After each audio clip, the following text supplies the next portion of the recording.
Вот, насколько я знаю, Тукай ведь не только является сказочником, да. Для меня он с детства как сказочник, потому что на его сказках вырос. Это известно всем и русским, и татарам Шурале, да. То есть вот я на этом вырос. Я вырос на вот этих, вот на картинках вот этих, вот, на этих Суанаса, да, вот это вот все на этом.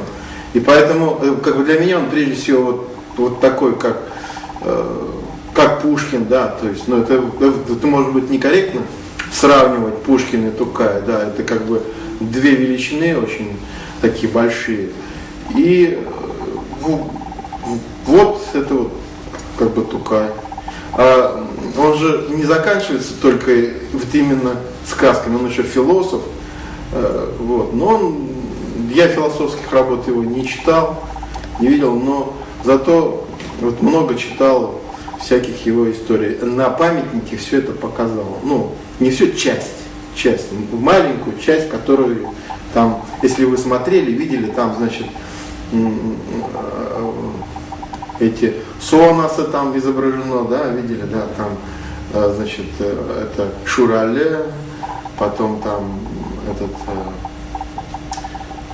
Насам Казавляндарян, да, то есть вот эти все. Потом Куян Мохтанчер, да, то есть вот. Куян Мохтанчер, это же даже, по-моему, есть и у русских сказках. Мне кажется, они переработали, наверное, да. Кто в первый, я не знаю, там. Кто в первый, там Тукай или кто там, да, то есть.